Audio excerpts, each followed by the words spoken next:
We're in the kitchen, and the ceiling light came crashing down. In the wake of the coincidental death of the well-known paranormal investigator Dan Rivera just a couple months ago, after handling the real-life Annabelle doll, we have the concluding chapter of the movie franchise that catapulted the Warrens and Annabelle, along with the so-called nun, to fictional fame, while rekindling interest in the famous demonologists and their investigations. This franchise and the aura surrounding it is so popular that it spawned an MCU-style cinematic universe, with recurring baddies and a supposed Phase 2 in the works. But as the apparent conclusion to the mainline title, The Conjuring, there's a lot resting on this particular movie's shoulders. Is this another haunting success? Or just dead on arrival?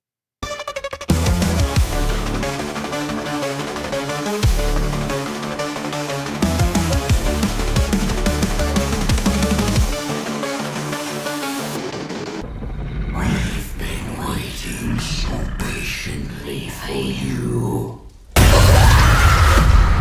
Say what you will about the Conjuring movies, but they're probably the most reliably solid series of supernatural horror films out there. I can't remember every single one, but I remember generally liking most, if not all of them to varying degrees. The mainline series, that is. Forget the Curse of La Llorona or the first Annabelle. There is a formulaic feeling to it all, especially this late down the line, but they generally offer an entertaining experience with plenty of jump scares, some eerie cinematography, and a personal connection where the haunted family in question and the Warrens and their own family dynamic are concerned. The experience isn't always brilliant, it can be pretty mid at times, but the films are pretty consistent in what they're going for and how they deliver it. And The Conjuring Last Rites maintains that tradition to a T. There isn't anything revolutionary here, except maybe for an even greater focus on the Warren family and their evolution. This is both welcome and a burden on the film. The movie takes place in 1986, 22 years after the opening scene in which Lorraine Warren is pregnant with her daughter Judy while on a case, and runs into a demon who will come to haunt the family all those years later with a sort of claim to Judy's soul. The haunted object in question this time around is a creepy mirror, which finds its way into the Smurl family's possession and does what a haunted mirror does. One night I was sitting in bed, and it felt like someone touched me on the shoulder. I turned around and looked, and I couldn't move. I thought that these type things only happen in movies. The situation escalates until the Warrens are forced to get involved. But there's a lot more going on around all of the ghostly occurrences that pads out the runtime, mainly the focus on Judy and her boyfriend Tony, and the Warrens themselves, who are a bit older than before, and which factors into the story in a pretty convincing way. Judy is apparently 22 years old in this. She's born in 1964, and the events in the film take place in 1986. She's in a serious relationship with Tony, but she's plagued by visions as a result of inheriting her mother's gift.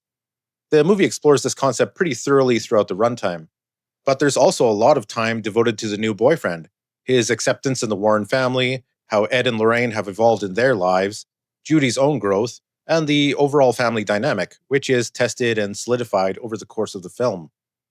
I liked all of that stuff, to be honest. I just thought it went on for far too long. This is a 2-hour-long movie, maybe a bit more, and I thought the amount of time dedicated to the actual haunting and resolution of such was too little compared to the amount of family time we got. On the one hand, it really rounds out the Warrens and adds to their character, even more than before, including the new boyfriend character who I actually came to like, when I initially thought he'd be nothing more than a jackass. But the downside is that it feels like we're given less time with the Smurl family and their plight, and all the juicy paranormal build-up and events one would expect from a film like this.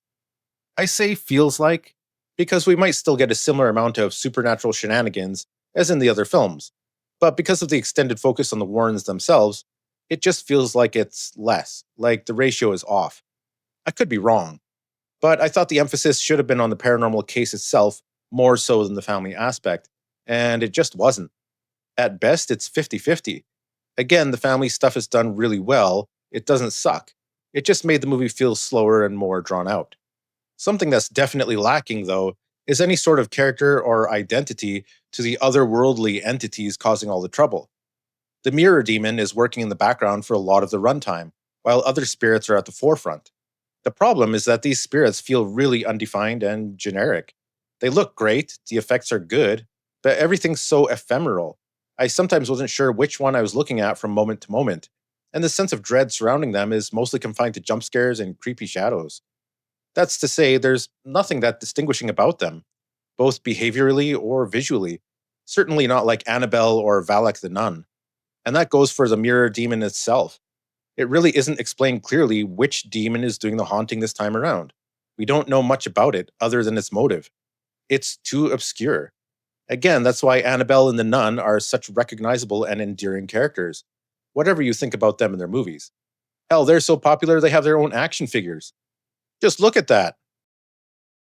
It's easier to associate specific feelings of unease and dread with a defined and unique monster or character, and the mirror demon is not that.